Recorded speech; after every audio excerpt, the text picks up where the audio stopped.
Hey, what's up, everybody? Video 44 coming at you with another video. All right, so I haven't talked basketball in regards to other teams very much lately. I used to make these videos where I just talk about random teams at random, and I just haven't done that in a while. So I figured I'd try doing that while walking home. We'll see what comes out, because this usually is a longer video than what this walk will be.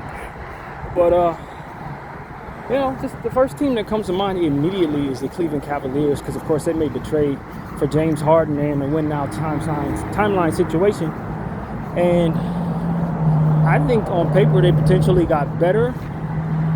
And what I'm intrigued by is one of the biggest criticisms that people have for them bringing in James Harden is that he tends to disappear in big games in the playoffs. I don't think they need him to be very superstarish in order for him to win a playoff game. And this is going to be the first time in his career, well, maybe since his OKC days, where I expect for the team he's on to win whether he plays well or not. That's Donovan Mitchell and Evan Mobley's team, basically. That's their team. He is a big star level player who's coming in, who's going to share some of the triumph and blame or whatever the case may be. But I'm more so interested in how Donovan Mitchell and Evan Mobley are going to perform in the big closeout playoff game. James Harden can have his traditional 7-point 0 for 15 performance, and I still expect other people to carry the Cavaliers home. So it's not going to be incumbent on him to play too well. I think this is a good situation for him under those circumstances. And as I said, their backcourt has been a strong mix of an undersized backcourt and a twin tower effect front court. Now this gives them a big backcourt to go with the twin tower effect backcourt. When you talk about James Harden and his size and what he brings to the table, and you look at Donovan Mitchell, although he's not tall, very stocky, suddenly you have two physically imposing, career free throw merchant backcourt mates in an easy Eastern Conference. I think that this could be a dangerous situation for the East, dealing with those two. Now, defensively, I have my questions. I don't know how they're going to play defensively with one another, if they're going to be able to stop the backcourt of the Philadelphia 76ers, for example, with the speed demons that they got, coupled with Joel Embiid in place. I think that could be potentially a bad matchup for the Cavaliers. But, when you start talking about who else they're going to have to see, I think they have a potentially positive situation. When you consider the depth that they have with the length that they have, Tomlin's in place, Tyson's in place, Allen obviously in the front court. This is a very capable basketball team. Now, they did move on from some guys, but I think who they brought in may be potentially better for them. Talk about a guy like Lonzo Ball, who at this point his career is up in question at this point when you consider the injuries and what his production activity has been thus far. Now you bring in a high productive player in Dennis Schroeder. Dennis Schroeder is somebody who can go for 15 points. He can defend guys. He can make assists happen. He tends to do a little too much at times, but in a role like this, where he's the backup guard, let's say James Harden's having one of them off nights, or let's say Donovan Mitchell went down. You still have plenty of players that you would expect to be able to do big things. And as somebody who's seen Dennis Schroeder in a multitude of different situations with the Lakers, 2 stints with the Lakers, I know exactly what he can do. You saw him in the European Championships in the summertime. You know exactly what he can do. So he's a more dangerous player for a team like this, under their circumstances with all their guard depth, then maybe he was in a lot of situations. When you consider they had to move on from Ty Jerome, Dennis Schroeder can give them some of that Ty Jerome energy. Maybe not as efficient, but some of that same productivity that they got last year, Dennis can provide some of that. And then you talk about Keon Ellis, an underutilized player in Sacramento who we know is defensively pretty talented. Offensively, he comes and goes, but in a role like this where he's like the 9th or 10th man, yeah, you like having Keon Ellis in your backcourt with those guys. So I think the Cavaliers potentially have turned themselves into a contender in the Eastern Conference. I don't know if it's going to translate because you need health to permit, and with Evan Mobley, you can't trust his health. He's a big part of the problem, in my opinion. If I'm worried about the Cavaliers, whether or not he's going to make it through the season in any given season. But the Twin Tower effect, the shot blocking ability, the length of a guy like Tomlin, the experience of a guy like Harden, I just think that could be very, very interesting come playoff time. I'm talking about a basketball team that has plenty of big play players, guys who can go repeatedly. And so, hey, friend, what's up? And so I think for a second look at a team that maybe you think can potentially overachieve, you wouldn't have to look far than to glance at the Cleveland Cavaliers. After making this trade and the other trades that they made, they're extremely dangerous at this point. So that's really what it is.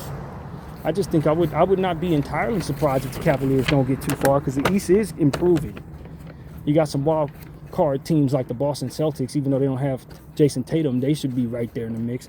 New York, Detroit, still the top of the East. When you're talking about teams like Orlando, who underachieved a little bit, but they've also been without some of their stars, who you expect to be healthy as the season progresses, the Franz Wagner and stuff like that. Those guys haven't been healthy all year long together. But, if they're all together and clicking at the same time, they could be a difficult out. You look at the Charlotte Hornets, who I think are going to continue to win games. Bringing in Kobe White.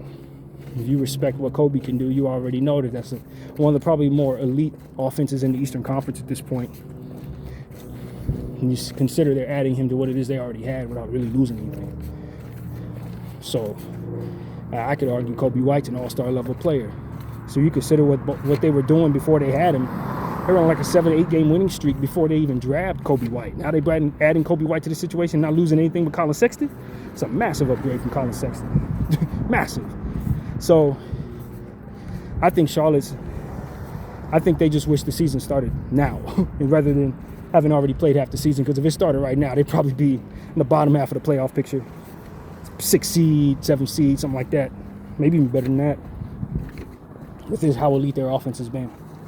So, it's interesting to me. I'm curious about the Eastern Conference now, because some of these teams that you're used to not being any good, they've improvements. They've made some improvements that you would have to expect could make the overall conference just a bit more competent, if that makes any sense. And so, I don't know. When I think about the New York Knicks and I consider Karl Anthony Towns' potential health issues at times, the ever struggling knee issues of Josh Hart, obviously you're talking about Mitchell Robinson backing up Karl Towns and his injury issues, Mikal Bridges rather, in his slumping season he's having. Jordan Clarkson disappeared. They brought in Alvarado, and I think he can really help, but he has his injury issues. He's limited as an undersized point guard. I don't know. I don't think the Knicks, if I'm being honest with you, I don't know if the Knicks can beat the Cavaliers right now in a 7-game series. I don't know that they can. I know that they're at the top of the East at number 2, but I just don't think that every matchup for them at this point is a good one.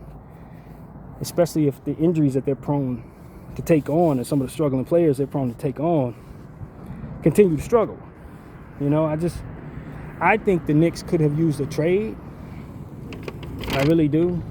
I'm still a believer that OG Anunoby has been healthy, but is an injury-prone player. I don't know that I expect for him to continue to be healthy. So the Knicks are they're a little shaky, man. They're a contender, but they need a lot of things to work out in order for them to reach where they want to go. And I just don't think they can do it. As we look at things right now, I just don't think the Knicks can do it. They looked really good against my Lakers. I'll give them that. But they've been too inconsistent all season for me to trust that they're going to be able to overcome teams like Detroit, like Cleveland, like Boston. I'm just not really sure. So that's my thing with New York. I'm not, at this point, things could change. But at this point, I'm not really sure I'm a believer in what New York does, man. Not really sure I'm a believer in what they have right now. So that's just something I want to say about them. Another team that's really interesting to me is the OKC Thunder. And although they're obviously expected to be the best team in the league and this and that, I think the injury issues that they're taking on this season, it's a bit concerning.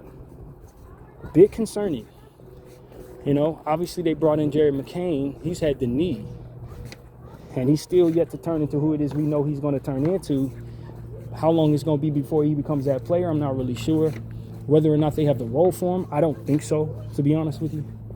So that's something that I wonder if I'm in their situation. Though I know I need to move on from certain picks because I have too many of them, can't draft everybody. I'm not so sure they didn't drastically overpay for Jared McCain. The risk of Jared McCain's knees potentially giving him problems going forward, coupled with their already ever strong depth of guards, I just don't know that they have the role to make the price tag make any sense right now. So that's what I want to say. I think McCain could turn into exactly who we think he's going to turn into. But any guard in the guard logjam can struggle.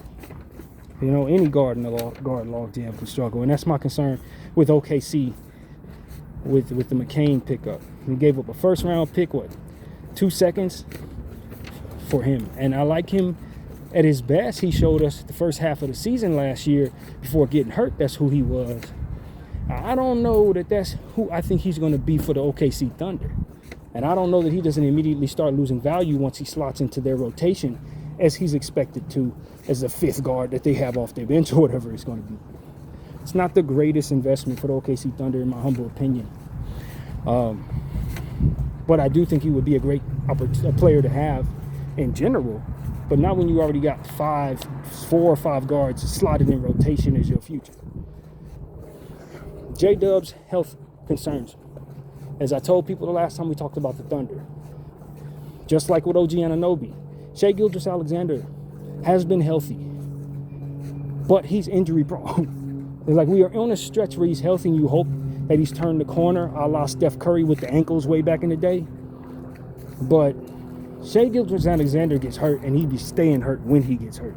It's several years in a row where I had him on my fantasy teams and he didn't end the season because he was hurt.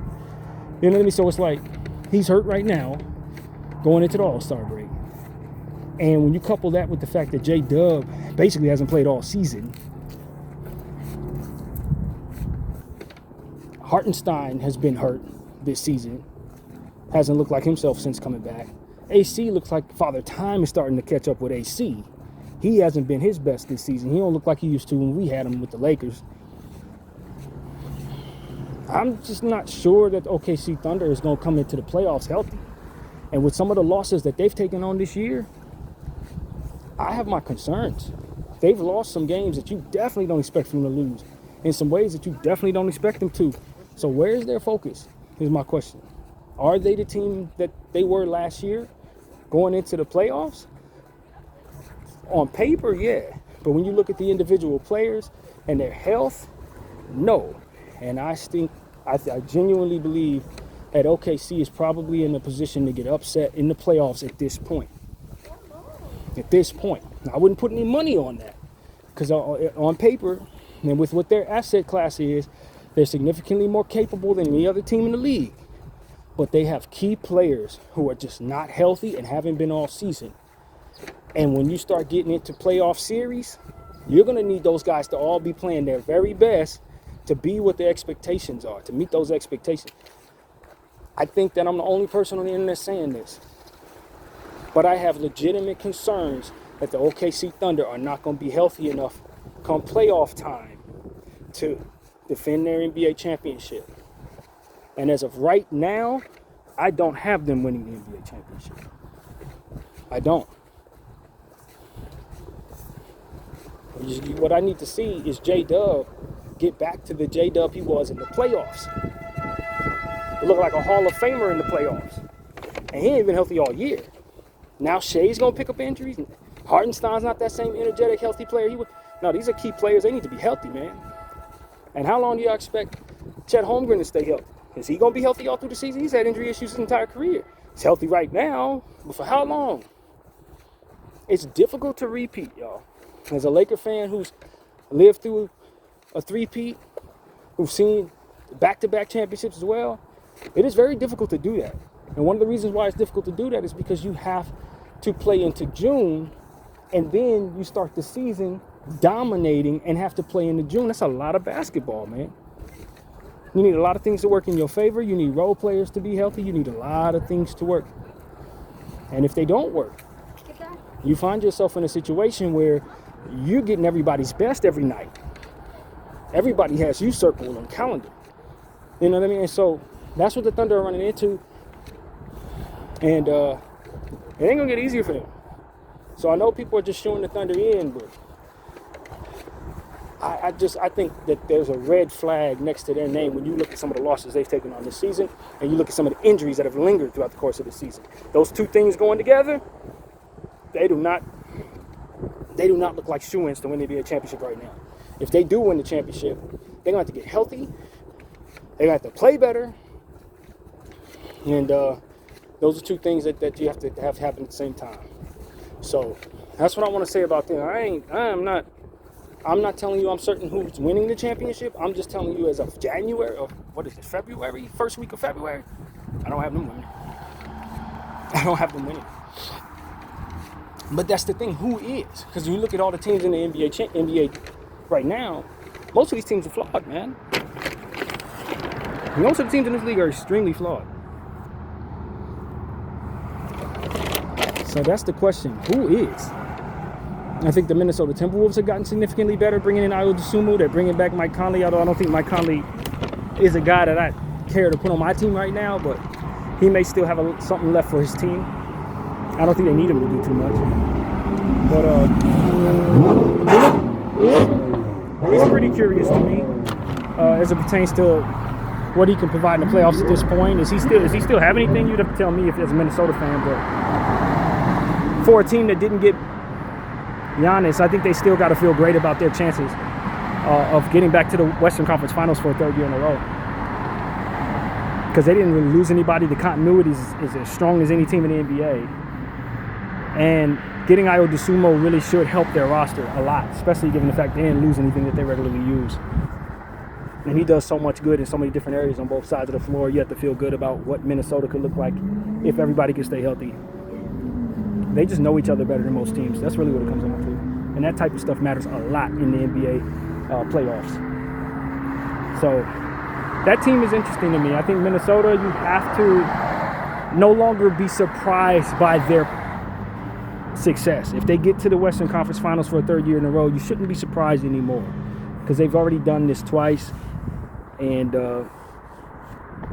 there should be no reason why you would look at them as a team that hasn't gotten better.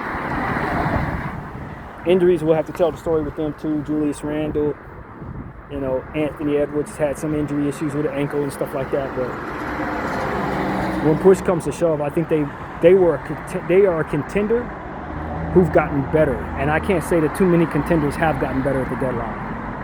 Not too many.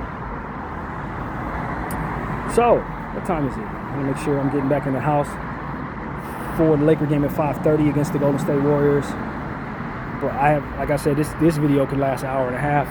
Once I start getting into all these teams, I have plenty more that I want to say, but I need to cut it off somewhere. So I'll stop there. I appreciate everybody for watching video 44. I'm out.